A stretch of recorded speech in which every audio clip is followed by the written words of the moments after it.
We have a lot to share with you today in a short period of time, so I'm just going to jump right in and start. So I'm Kristen Halsum, and I want to welcome you all to our presentation on our pilgrimage along St. Cuthbert's Way. This is also the first adult forum, so that's kind of exciting.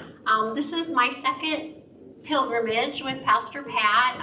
As many of you know, in 2019, a group of us went to the Camino in Spain. And I believe 8 people who went on the Camino joined us again on St. Cuthbert's Way, but we also have some new pilgrims come along this time. And as you're going to learn today, we just had a fabulous time. Really one of the most exciting things I think for all of us is really getting to know each other in a completely different way. We're no longer just waving at church or nodding across a council meeting. We actually have eaten together, walked together, solved problems together. It's just a deep relationship that we have. So this was a very different walk than the Camino. As you'll learn, it was much more remote. The walking was different, the terrain was different, but we did bring some of the practices that we used at the Camino that we really liked, including the fact our pilgrimage didn't start when we arrived in Edinburgh in June. Our pilgrimage actually started back in 2021. We wanted to get there already knowing each other, to already be kind of in community. So in December, we had a holiday party at my home. We had a scotch tasting. We watched some episodes of Men in Kilts.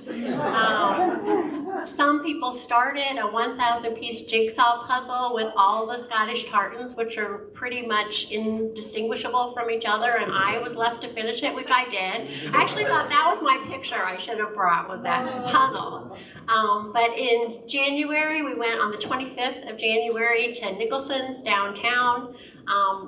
It's not a national Scottish holiday, but don't tell any of them that. They celebrate the life and poetry of Robert Burns, their beloved Robbie Burns, as they say. So they had bagpipes, Scottish dancers, a dramatic reading of Robbie Burns's Ode to Haggis, which you kind of have to see to experience to get the whole picture. We did yoga for walkers, which sparked the Sunday afternoon yoga classes that we offer now, which are fabulous. I highly recommend them. We met and talked about the history of St. Cuthbert. We talked about the spirituality of walking, of pilgrimage in the Bible, what our own fears were, expectations. So by the time we got there, we all really knew each other. I think I was there first. I teach a class in Durham, England in the summers, and then Pam and Kathy were Pam and Karen came like a day later, and we had this WhatsApp, which is so much fun. Did you guys all have so much fun looking through the WhatsApp for pictures for this presentation? And we'd all be like, okay, I'm here, and we're at the airport. And it was just, I felt almost giddy. Like, you know, some of my best friends were going to come and be in one of my favorite places on the planet. So we already had formed that community. On the pilgrimage itself, we also brought forth some practices from the Camino. We had devotions every night. Someone in the group volunteered to lead them. Sometimes they were in the hotel lobby. In Wooler, we were invited by a local church into their space, so we had our devotions in their sanctuary. We also, each day of walking, we spent 1 hour walking in silence, which was just an opportunity to kind of reflect. Am I getting what I wanted out of this? Sometimes just to be in this unbelievable nature and walking. That was all you had to do. It was really it was a wonderful time to kind of just have time in peace in nature. And the other thing that we did, which is how we're going to open our presentation for you today, is I think you all have a yellow piece of paper on your chair. So we wrote a prayer specific for our pilgrimage. And every day before we set out walking, we read this prayer together. On some days, we all started at the same time, so we read it in a group. Other days, smaller groups started together, but this was what we read every day, and so we'd like to invite you to join us and read the St. Cuthbert's Pilgrim's Prayer. All praise to you, O God, for inviting me on this pilgrimage, to experience you, the splendor of nature, and the sacredness of ancient past. I I set out this morning with eyes open wide, eager for you to illuminate my heart with the wonders you will show me and the surprises you have in store. I trust you to provide me with strength when I am weary, compassion for myself and others, patience, good humor, and peace. St. Cuthbert walked this landscape to find quiet for prayer and reflection, to be awestruck where heaven felt close at hand, and to see your chosen path for him.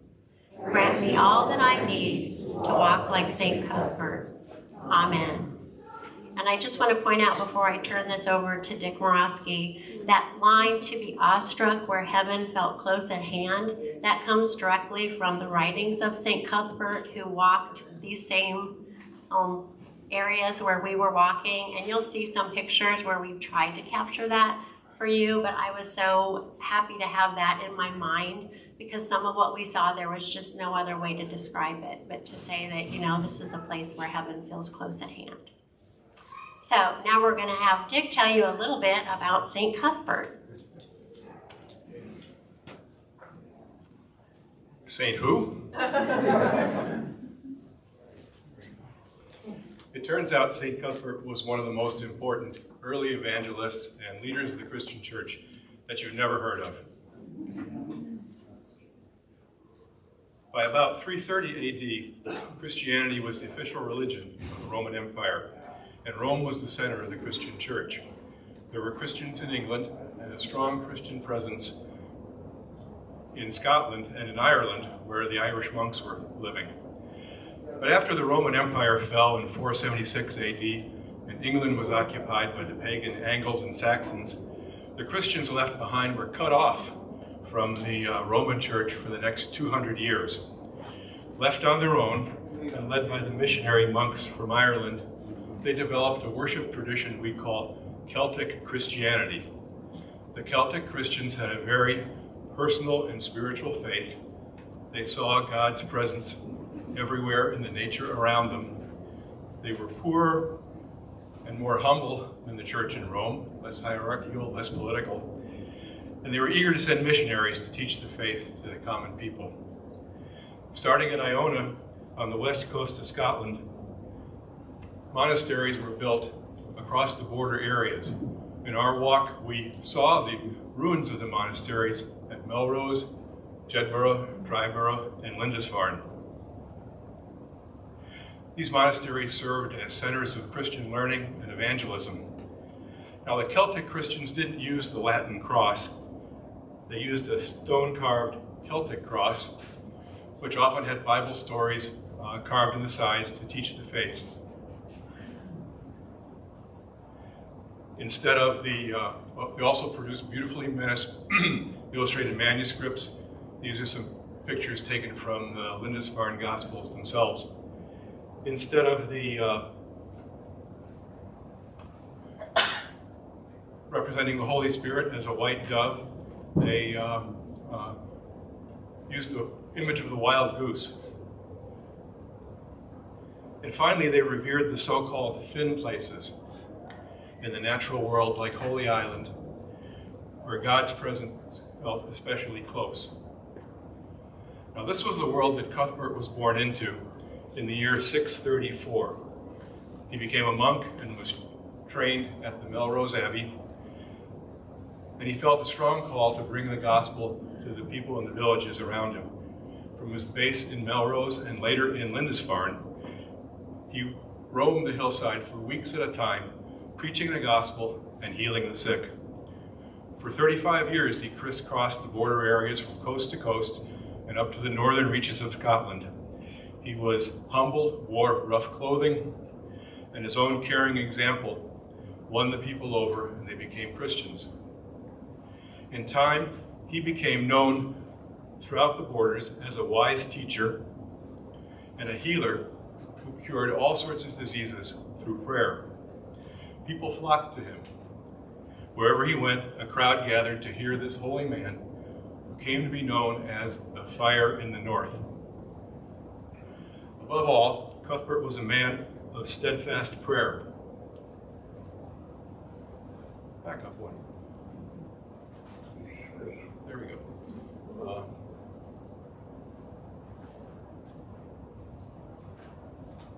When Cuthbert prayed, things happened. And the busier he was, the more he prayed. After each time of busy preaching and teaching, Cuthbert retreated to a place in the hillside or to an island near Lindisfarne where he could be alone with God and pray. Now, eventually the Roman Church started to send missionaries to England. And as they worked their way north, they were surprised to discover these Celtic Christians already there. The Celtic Christians, their monks wore their hair differently. They calculated the date of Easter differently, but the essentials of the faith were the same. But of course, these two groups competed for a while. And eventually, St. Cuthbert accepted the leadership of Rome. He was made a bishop in 684, but he still kept roaming the hillsides, preaching the gospel, teaching the word, caring for the poor. He was exhausted from all his work, died in 687, and was buried at Lindisfarne. Now, no sooner was Cuthbert buried in Lindisfarne when people started to gather there and claim miracles of healing. Holy Island became a place of pilgrimage for many, many people. 11 years after his death, the monks decided to rebury him, and when they dug him up, they discovered that his body was undecayed. It was good as new. This was a major miracle, and they canonized him as a saint very quickly. For the next 100 years, Lindisfarne served as a pilgrimage site. With all the pilgrims, it became a very wealthy place. So the Norsemen, the Vikings, noticed this, and they raided it for the first time in 793. And that spelled the end for the monastery at Lindisfarne. The monks carried Cuthbert's body to the mainland and then throughout England. And finally, they put him to rest in Durham, where we saw his grave at the cathedral there. You know, on our trip, we literally walked in the footsteps of Cuthbert on the hills and the island where he spread the gospel and promoted the Christian faith. Pam and Karen are going to tell you what our walk was like there.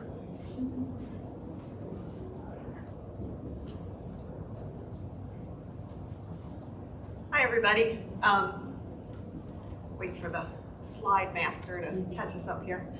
I will say while we're waiting for the slides to catch up, these are not the things I walked with, because my luggage is the tag back there that arrived in Cincinnati. It never made it to Edinburgh. Well, it did make it to Edinburgh, just not to me, and it arrived in Cincinnati on July 10th, which was a month after we were gone. So anyway, I did not have these things. Are the slides?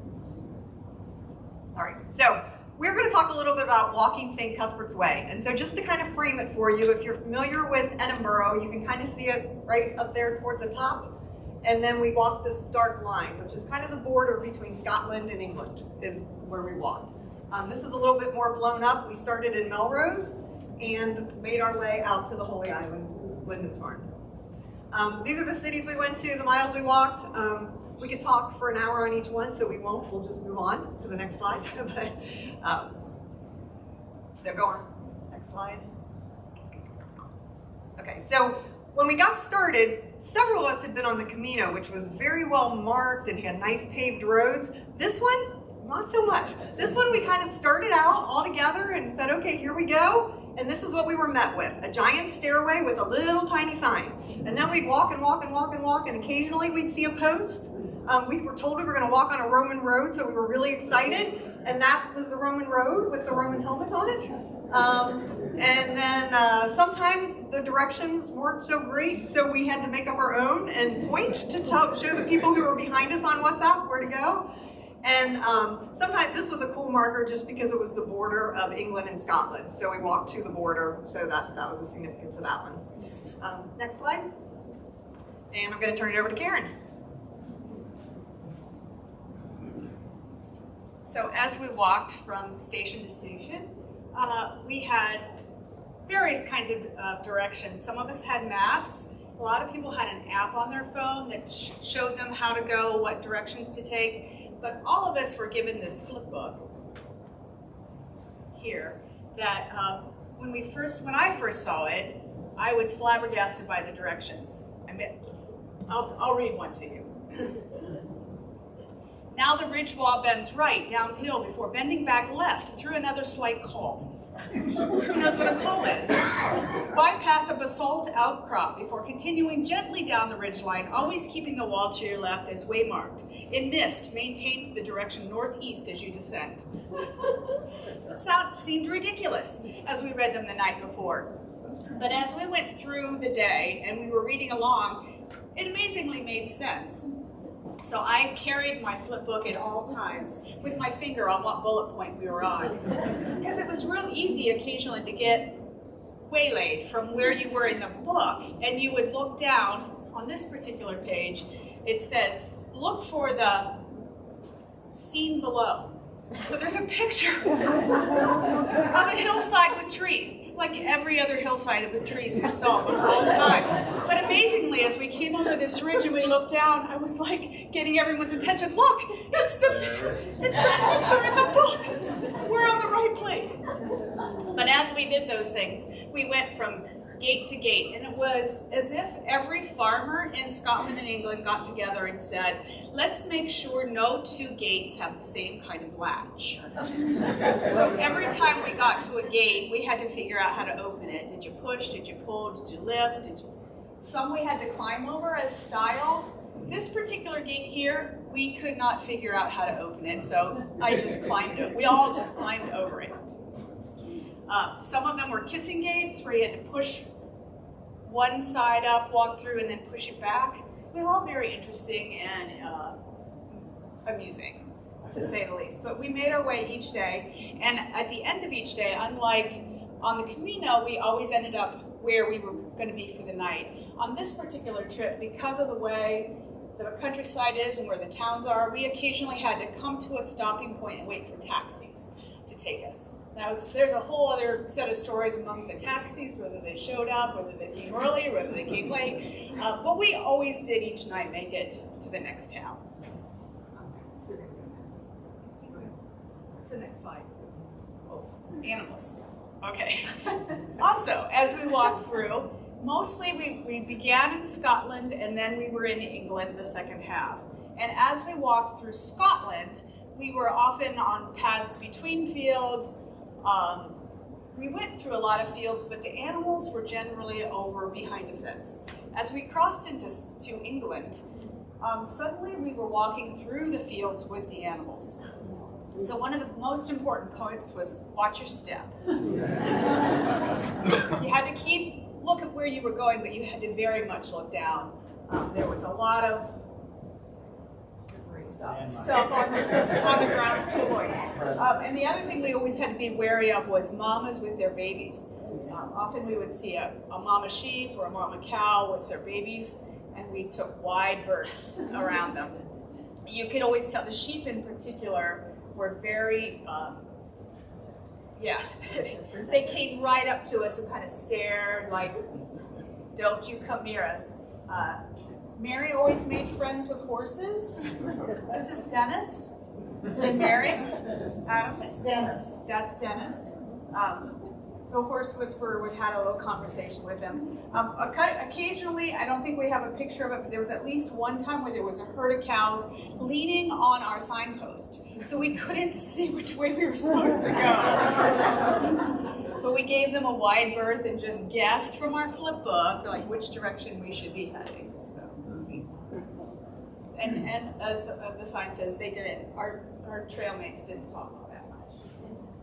So Karen talked about the gates a little bit. So this is really what it looked like, though. These are great examples of we were alone in these fields. We would occasionally see a couple people, but mostly we were walking through Scotland by ourselves. It was so hard to describe how cool that was. And so, we'd have a wall we were following. You can kind of see some of us spread out along the path. This is one where we kind of had all congregated, but lots of times we were just alone, going up and down the hill, until we got to go over the wall, go over the gate, go through the wall, go through the gate. But we were often alone, and again, I think while some people were talking, there'll be some slides playing in the background. I just encourage you to watch how empty the hills are and how beautiful they are. It was really a bit overwhelming to just be out there and realize we had just left Edinburgh, which was packed, and you know, it was just empty. So it was really pretty. Anything else you want to add on that one, Karen? Okay. Oh, lunch. This is a good one. So lunch was a very important part of our day. However, lunch was wherever we could find it. So we packed sandwiches in the morning. We went to the local co-op store, bought stuff, and we would be on a log, we would be on a rock, we would be on a pallet, we would be on a riverbank, we would be just sitting in the grass on a hill. It didn't really matter, but there was no, let's stop at the cafe for lunch. It was just wherever we could find and wherever we could sit. But it was a very important part of our day, I will say, because we do like our rests. So, go on. All right, and then lastly, at the end of our walk across to England and Scotland, we walked to Holy Island. So Lindisfarne, the Holy Island, is a tidal island. So when it's high tide, it's completely surrounded by water. There is a causeway road, but it also is covered by water at high tide. At low tide, you can drive a causeway to drive a car there, but you can also follow the pilgrim poles, as you can see in this picture. There are poles marked in the sand that take you a direct route across the sands to near the town.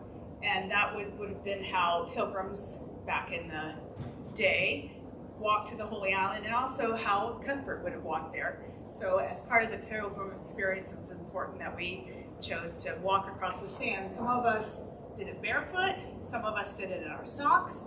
I think a couple people might have worn their hiking boots. But mostly we made our way. It took about an hour and a half to walk across the sands.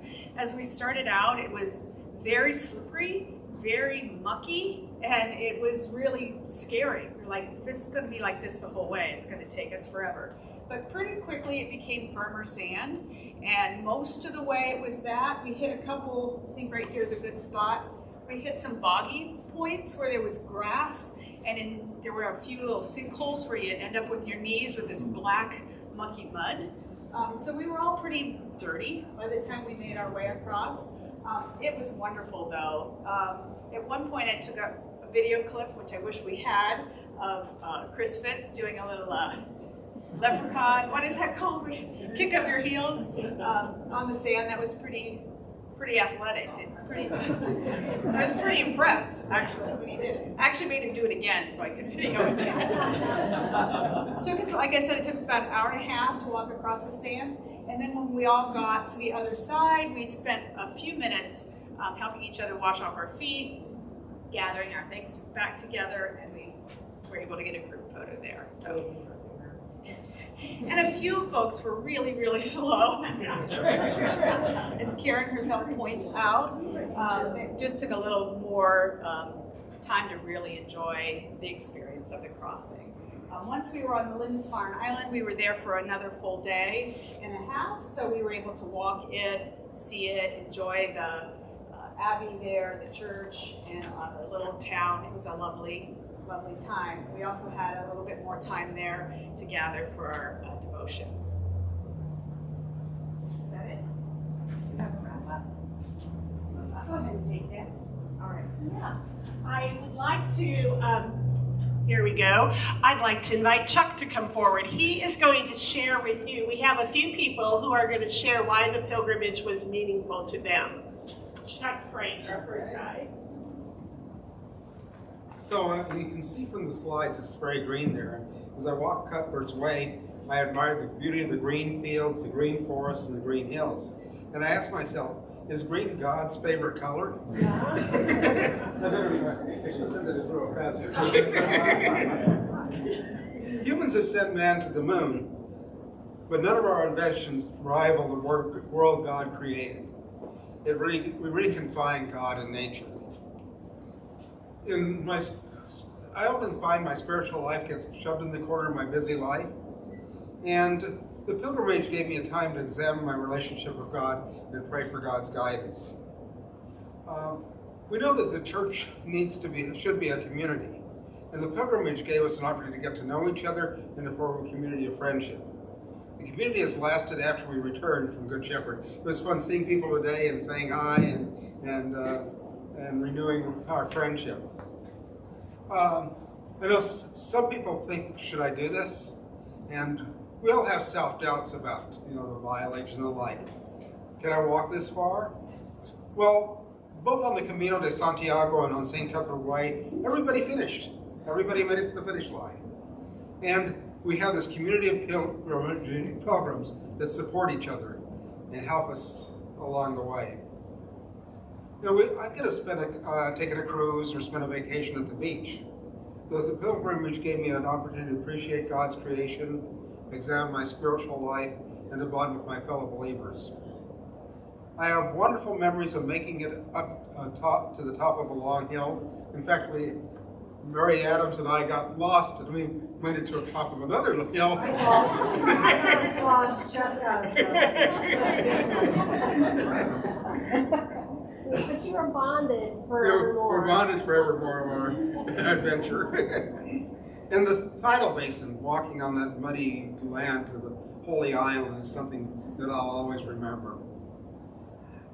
It also made me admire the work of St. Cuthbert. The gospel spread because of people like Paul or St. Cuthbert, who went on these trails that didn't have the Cuthbert's cross arrow to tell them which way to go, and spread the gospel throughout England. And we are the beneficiaries of his work. Well, thank you. Thanks, Chuck.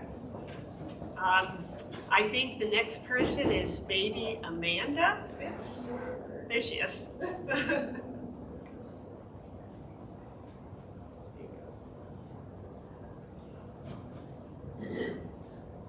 So I also wanted to take a moment to kind of talk about why I chose to go on the pilgrimage and what I found instead.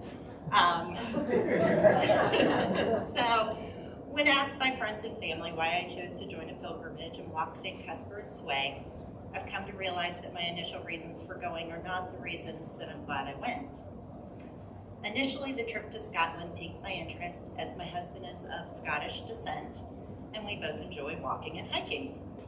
It also seemed to be a safe choice as a first trip abroad, as we'd been traveling to English-speaking countries and would be surrounded by a church family that could offer a helping hand if needed. As a fellow pilgrim commented, it was like traveling on training wheels. And then, of course, who wouldn't like to carve out time to set aside the rigors of life to experience God in the grandeur of creation? Well, little did I know how important my traveling companions would be to my Scottish experience and my overall understanding of God's presence in this world. As I'm sure you've heard, several members of our group had the misfortune of dealing with lost luggage, myself being one of them. So today, I am wearing my city clothes, one of two outfits I sported for the duration of the trip. So, it was jarring, to say the least, to realize that the months spent painstakingly selecting the perfect gear guaranteed to make the experience a success were all for naught. Yet, the caring Christian community of Good Shepherd rose to the challenge. As we gathered for evening devotions, the tables became like the baskets of fishes and loaves. They were covered with donations of toiletries, hiking boots and socks, trail snacks, and every other imaginable need. But even more importantly was the continual flow of emotional support and friendship. As a person who frequently feels as if they don't quite belong, the absence of the appropriate attire only served to reinforce my personal insecurity, forcing me to question the wisdom of my decision to join. Hang on, I got this. But God's community answered the call with every frustration and doubt, being met with love, reassurance, and acceptance. It was clear that we were called to walk this path together and that every individual was crucial to the goal. Not a goal of reaching it, but help. Thank you, sir. Not a goal of reaching a destination, but a goal of being transformed by the experience we encouraged along the way. Through my experiences, God forced me to face my fears of inadequacy and vulnerability. And through my reliance on others, recognize that I am worthy, and I am blessed to be a part of a group willing to share each other's burdens as we walk life's path together. It's the people that join me here today that are the true gift of Scotland. So I'd like to leave you today with a verse that frequently soared through my mind while soaking up the majesty of the Scottish and English countryside. The reading comes from Matthew chapter 6, verses 25 and 26. Therefore I tell you, do not worry about your life, what you will eat or drink, or about your body, what you will wear. Is not life more than food, and the body more than clothes? Look at the birds of the air. They do not sow or reap or store away in barns, and yet your heavenly Father feeds them. Are you not much more valuable than they? Thank you.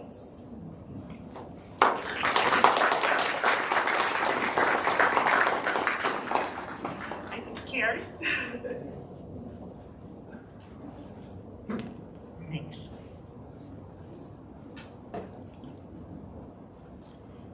Okay, I'm going to start by saying I'm not funny, so, not going to be much humor in this. So, for those of you that don't know me, I'm Karen McDowell, and I am a balcony dweller from the 9 a.m. service. And we're having some technical difficulties, but if my slides show, you will see that a lot of our pictures became sort of commingled as we uploaded fun photos along the way to WhatsApp. But I think that most of the photos that I'm showing here are ones that I took. I apologize if I plagiarized anyone else's. But so I'm going to talk about why did I go, but I'm also going to be a rule breaker and talk a little bit about what this trip meant to me. So even before COVID-19 reached its full force, my job was quite stressful and I was really feeling quite burnt out. And during the peak of COVID-19, I really learned that walking was one way that I could find some peace. And really during the heights of COVID-19, I was walking every day, rain, shine, sleet, snow. I could be a postman. So when this opportunity arose, it was perfect. I thought, oh, this is wonderful. Walking is something I love to do. I would love to go back to Scotland. And the other reason that it seemed perfect was that I've been attending Good Shepherd, or as my daughter used to call it, Great Shepherd, since about 2014 when my daughter entered 5th grade. But even though I had been coming for many years, I sort of had difficulty finding my niche. I joined a couple of small groups and other events, but really couldn't find a group that felt like fellowship or community to me. So I thought, okay, well, this will be great. This will be a way to kind of get to know some other people from Good Shepherd better and get some community. But I have to say, even though I had those two things that made it seem like the perfect opportunity, I had a little bit of trepidation because I came to the first meeting and I was like, everybody here knows each other. And they went on the Camino and everybody's in pairs or threes, except for me and Chuck. Thank God for Chuck. So I thought, well, this is going to be okay, but I'm just going to persist. And actually, it turned out to be an amazing experience, as you'll hear. The first few days of the trip were a little bit rough as we sort of learned about everybody's idiosyncrasies, including the fact that I was wearing a wristband that was actually a rubber band from my socks, but we are walking in the wilderness. It must be good for something, so I just wore it every day. Daily, my search for Evian water, the only water that I drink and is sometimes hard to find in rural Scotland and England. We knew that Chuck was going to be out early, one of the first ones out the door. Karen and Pam were going to be the first ones to get to our destination. They had their own agenda. We learned about Amanda being stubborn, I guess you could say, who continued to walk on a day after an incident against medical advice. We call this shared decision-making in the medical field. And when we landed in Edinburgh Airport, there were five of us that were on the same flight. And 3 of the 5 of us were trying to figure out how to get to the hotel. And I'm just gonna tell you who's in our group, and you can figure out who the 3 were. It was David and Mary Adams, Pat and Steve, and me. So there were 3 people all trying to find Ubers. 2 of us were like, okay, let's make a decision and move on. The other issue was that, walking was my peace, my meditation. And I thought, I'm going to be walking and these people are going to try to talk to me. And I'm an introvert, so I don't want that. But of course, it turned out to be beautiful. So there are too many beautiful times on this walk to really recall, and I could possibly narrate every one of these photos. But I'm going to just read you some random thoughts that I dictated into my phone one day as I was walking, and then close with a quote that I really like. So I'm a very visual person, and that's also why I was always the last to arrive, because I couldn't stop taking photos. So you will see a lot of photos of people's backs that I took. But the things that struck me, excuse me while I get a drink of Evian. The things that struck me were the following: the ancient beauty of the cobblestone streets of Edinburgh and the Gothic architecture, in a feeling that there's more of a past than we're used to being immersed in the United States. Thank you, Chris.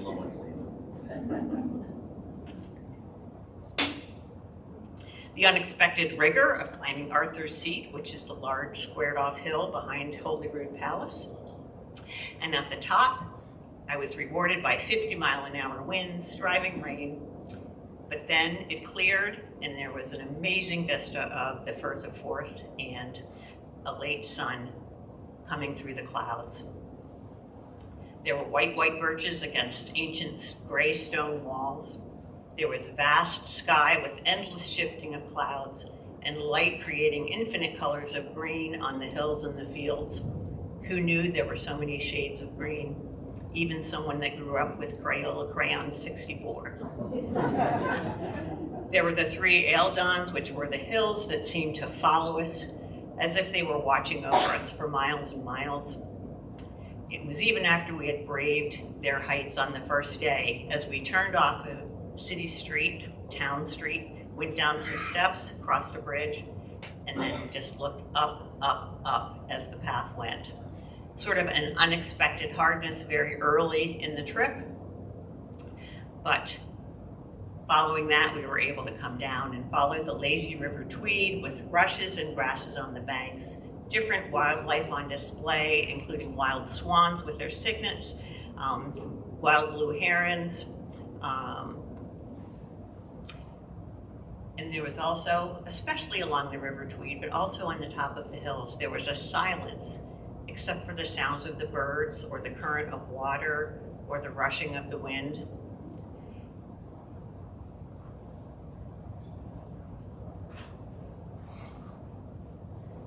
As we climbed that first steep hill on the first day, all I could think about was, okay, if this is the first day, how is this gonna go? I managed that first hill without too much difficulty, but as you did stop to take a breather, I turned around and it was the most amazing vista of green fields and rolling hills. And it really renewed me and gave me enough energy to keep moving, and also kind of reminded me that in the midst of stress, there is beauty and the energy to keep going. Sometimes you have to turn around to find it. There were endless hills, heights and sky, wide open hill, which I'm sure you'll see many pictures of, which was the highest point on our walk. And it was just an amazing 360-degree vista of hills.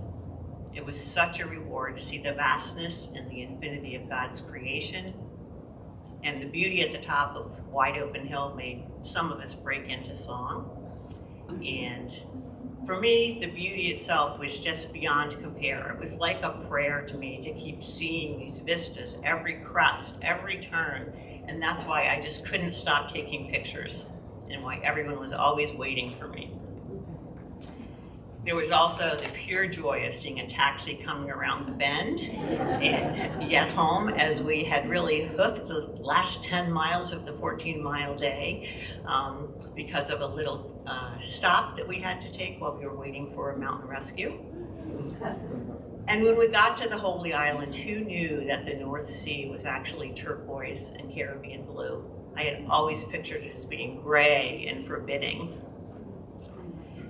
And there was that first glance of the North Sea as we crested the hill after seeing Cuthbert's cave. And that was just pure elation, like, we're almost there. This is so beautiful. And then there was the beauty and the hospitality of our hosts at Get Home, and our wonderful bed and breakfast, and just the beauty of that area.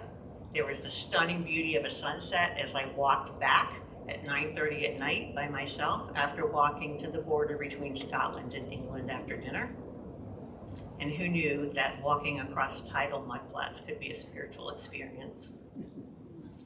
There was the simple joy of having tea with friends on a sunny afternoon. And then there was the amazing wonderfulness of having scones and clotted cream by the North Sea. There are too many moments to recount, but just every turn was beyond description. And I just want to close with a quote that I found very meaningful about what a pilgrimage is. And this actually came from this little pamphlet that we got, or that some of us got, called St. Cuthbert's Way. And I think there's actually one on the back table for you to browse. It says, "A pilgrimage is more than a walk in a peaceful landscape. The purpose of a pilgrimage is about setting aside a long period of time in which the only focus is to be the matters of the soul. Many believe a pilgrimage is about going away, but it isn't. It's about coming home. Those who choose to go on a pilgrimage have already ventured away from themselves and now set out in a longing to journey back to who they are. And my journey continues even after coming home."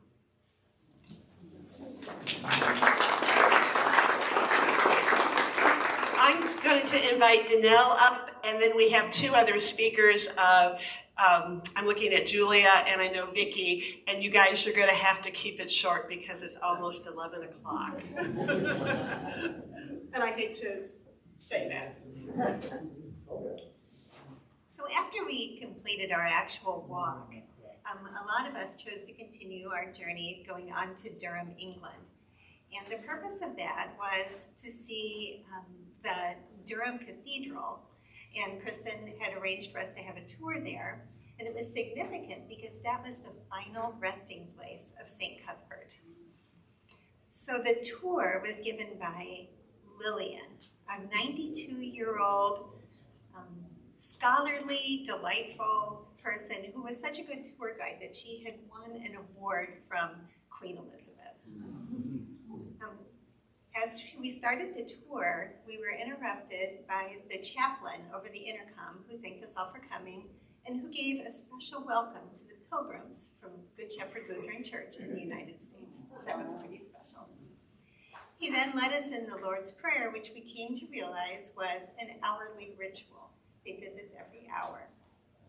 One of my favorite parts of the tour was to see a statue of a pregnant Mary.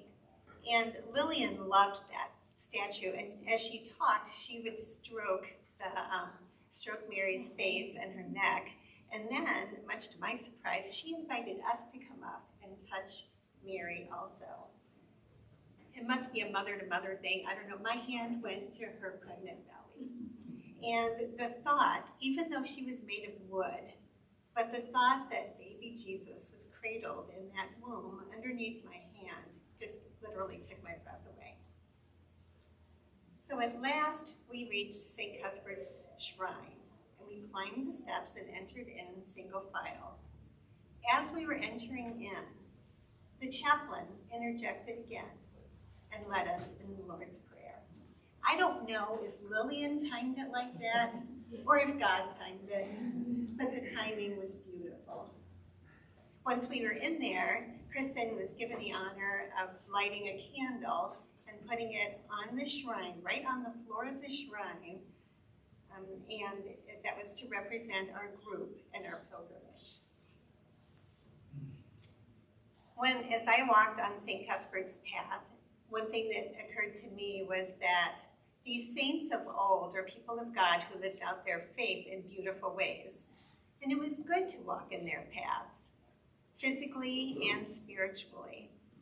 At the foot of the shrine, there was a prayer that was posted, and it said this: Almighty God, who didst call thy servant Cuthbert from keeping sheep to follow thy Son and to be a shepherd of thy people, mercifully grant that we, following his example and caring for those who are lost, may bring them home to thy fold, through thy Son, Jesus Christ our Lord. Amen. Pretty fitting for us as Good Shepherd pilgrims.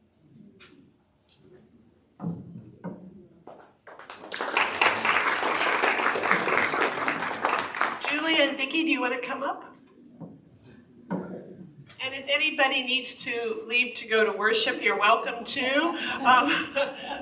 Anyway, we have a lot to say. What can I say? I knew this would be the problem, so I didn't really prepare much of anything. I figured I'd try to fill in the gaps. I wanted to talk more about the why and what I got out of it. The real reason why I accepted the invitation, I ignored the first email, and then I got a text, I believe, from one of my very best friends in the world, who said, you should come on the pilgrimage. And it took me less than a day, and I said, okay, go to Scotland with my friends, why not?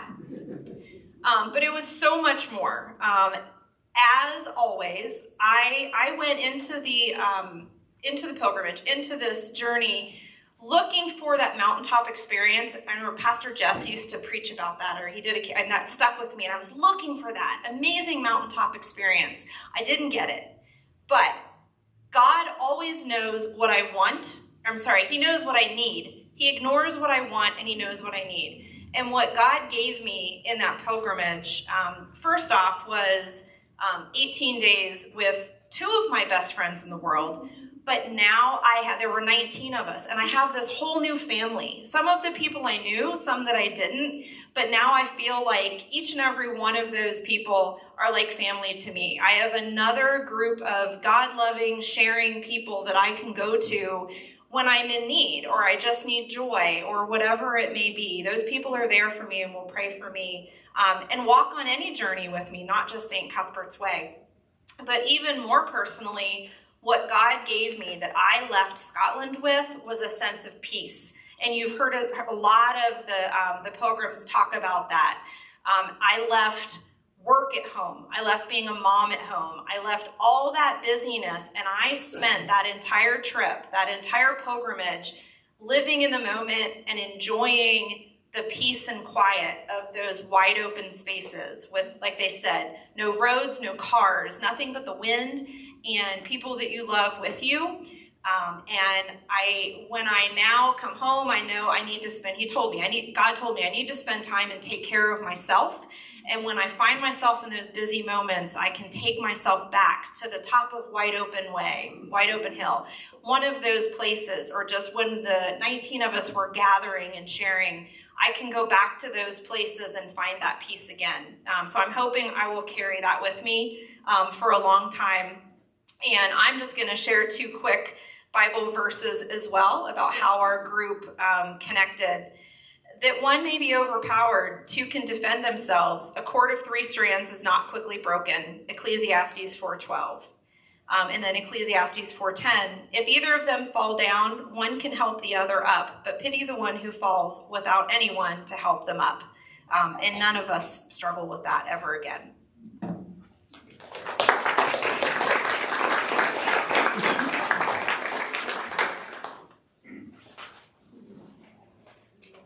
Hi, good morning. I'm Vicki Howie, and I'm going to share what I brought back from the pilgrimage. And I think you've heard it's a common theme, but for me, community, resilience, faith, and peace. So I'll just go to what's specific to me because you've heard so much. One of the experiences was at Wooler United Church, and a few of us did walk to Wooler that day as an optional hike.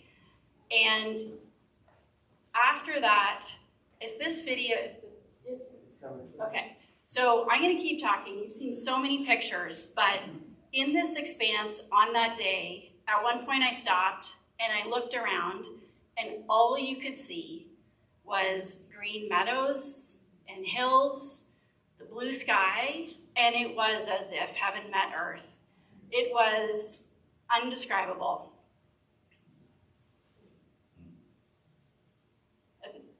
Like that is, you know, literally just standing and looking all the way around. Probably 7 miles in, literally in the middle of nowhere, at this point in Scotland on the trail. So as we got into town, there was a reception. We met our group. It was hosted, the Marowskis arranged it, hosted by local elders and parishioners. And the Fitzes led us in devotion along with worship.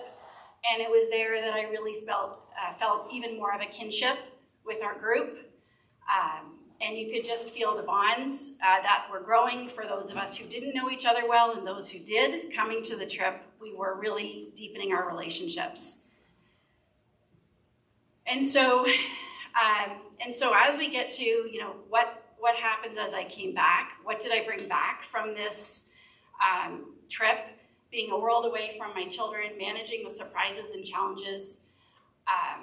You know, the first hour of reflection that we had walking, I bring that with me today to be able to have a sense of peace, quiet time to think, find that in my day. And I'm not an outwardly religious person, but you know, when we look at the time we spent in St. Giles, some of us went to St. Giles in Edinburgh the first Sunday. You know, 3 months later, and I did mention I'm from Canada, grew up with Queen Elizabeth. She was laying there, you know, last week in St. Giles, not only feet from where we were, which is just, to me, you know, God working in mysterious ways. So with that, I'm so glad I signed up a year ago. I had no idea what I would experience or that I did, but I'm glad that I went. Thank you.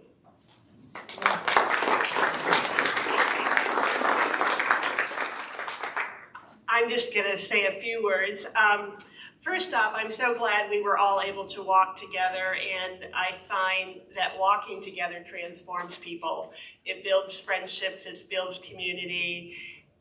It's just this marvelous gift that we can share. And so I hope all of you might take advantage of walking sometime, or even doing any trip that happens at Good Shepherd, because it is a time to form community. And I know people who have been down to Haiti and other trips have just really found that very meaningful. So I did want to say that. I was going to just, one of the things I appreciated so much was, by being on this trip was just the whole fact that we were visiting places that I studied about in my history when I was doing church history in seminary was kind of amazing to me. To visit the grave of the Venerable Bede was just, I don't know, he's a church historian, and to think about that, it was just like, you know, the faith has been around a long time, and I'm pretty sure it's going to continue for a lot more. And as Dick said so well, you know, the saints have gone out, missionaries have gone out, and that have brought the faith to people. And I'm grateful that they did that, because that helped us all come to faith. We wouldn't be here without it. And it just reminds me of what our mission is as a church, to continue to carry that faith out into the world. So I wanted to say that. I don't know what else to say except thank you, Kristen Kelsum, for being willing to co-lead a trip like this.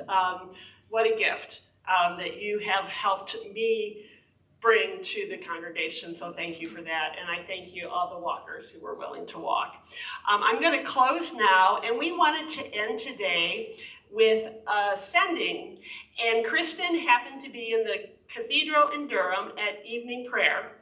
And one of the ways, the week before we all gathered, she was at evening prayer in the cathedral at Durham, and they ended it, the evening prayer this way: go in peace and walk in the way of the saints. And for Kristen, that was just an affirmation that what we were doing was what God was calling us to do. And of course, the response would have been, thanks be to God. So let's end our time, and then if anybody wants to stay and ask questions, they can, but let's end our time with that particular sending. What a blessing all of this has been to all of us. So go in peace and walk in the way of the saints. Thanks be to God. Amen. Thank you all for being here. If you have any questions, please stay. Oh, yes, there's lots of stuff in the back.